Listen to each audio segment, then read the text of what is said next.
Well, Miss Kamala Harris is back, okay? Like bell-bottom jeans, like a bad habit, okay? Like my back pain. She is back. Kamala Harris, she won't go away. Kamala Harris, she's also the gift that keeps on giving because every single time she opens her mouth, it's an utter calamity, okay? Kamala Harris is a disaster. But we love to cover her, okay? So she has this book coming out. The book is called 107 Days. Now, not a 107-day stint in rehab, which is what she should have been doing, okay, if you ask me, because Kamala Harris, we all know what's going on behind the scenes with her. But she has this book coming out called 107 Days. In The Atlantic and some other publications, they have received excerpts where she is really calling out Joe Biden, his team, Karine Jean-Pierre. I'm going to read you some of the excerpts and then we'll discuss. But it's interesting to see Kamala Harris go down this route because she sat there complicit in what was going on in the Biden administration for 4 years. But now after she's lost, she wants to blame everybody but herself. Where's the culpability? You know what I'm saying? You're a big girl. But let's read some of this, okay? So Kamala has blasted the recklessness, in quotes, of Joe Biden's controversial decision to run for a second term. She wrote about this in her memoir. She said the decision should not have been left to an individual's ego. Was it grace or was it recklessness? In retrospect, I think it was recklessness, Harris writes. The stakes were simply too high. This wasn't a choice that should have been left to an individual's ego, an individual's ambition. It should have been more than a personal decision. Now, Kamala Harris, she goes on in these excerpts from the book to say that because she's a loyal person, she did not chime in. When we were all seeing that Joe Biden was in major decline, you should have been speaking up, Kamala Harris. Here's my thing about Kamala Harris, right? She says she was loyal to Joe Biden.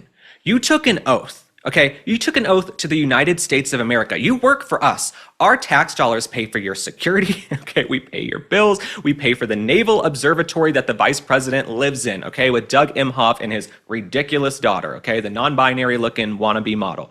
So Kamala Harris, we pay your bills. You work for us. You should have been loyal to the country.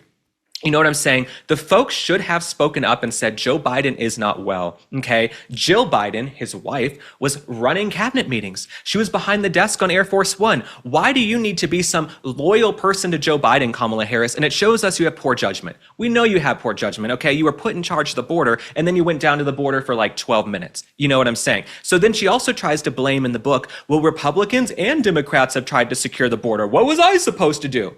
Well, Donald Trump just secured the border. We have the most secure border in American history, and he did it within months of taking office. Okay, honestly, weeks. So Kristi Noem, Tom Homan, they secured that border. You can't come in and say, well, I tried, I couldn't do it, and they didn't back me up. Kamala, you're an abject failure.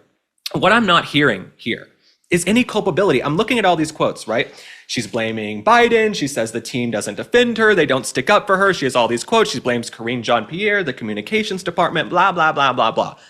Listen, you got to blame yourself, Kamala. You're a grown-ass woman. What are you, 60 years old? You're a 60-year-old woman, okay? You've been around the block. You have been around the block. So you can't blame anybody else for your loss. And part of the reason you lost, Kamala Harris, is that your policies are overwhelmingly unpopular, okay? You want open borders, you want men and women's sports, you want crime to run amok on the streets. That's who you are. If you wanted to say something different, the time to do it was during the 107 days where you went 40 days without giving an interview, okay? President Trump goes one day without holding a press conference and they want to make up rumors that he's passed away and gone on to green pastures, okay? They make up all these ridiculous lies in the mainstream media because he took one day off on a holiday weekend to be with his kids.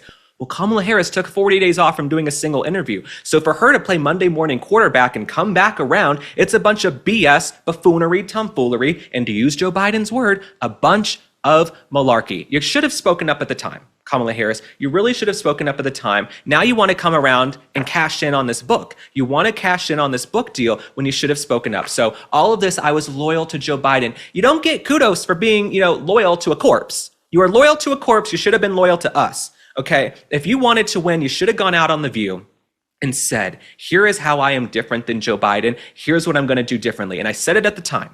Those of you who are with me on TikTok, I did videos every single day of the last election cycle. Okay, I made thousands of videos, multiple videos a day. I was on shows talking about this. If you want to come out swinging, you better come out swinging, okay? All of these kid gloves you Democrats used on Joe Biden, he is a wannabe thug and gangster from Scranton, Pennsylvania, okay? He is not some sweet, nice Grandpa Joe. All of y'all were too chicken shit to say anything at the time, and you sat there on your hands silent. So Kamala Harris, good for you, sweetheart, that you found some courage to speak up now that you have a book deal, but your loyalty should have been to the country, not to Joe Biden. And it's why you're going to lose in 2028, because you have horrible judgment. And honestly, you're a disgusting person. Trusting insurance agents or the government with your Medicare is way too risky. That's how millions of people get stuck on the wrong plan and they don't even know it. In fact, the Department of Justice just sued 3 major Medicare brokers for pretending to be unbiased while allegedly pushing people into the plans that got them the biggest kickbacks. Super shady. And honestly, Medicare is confusing by design. No one should have to figure this out alone.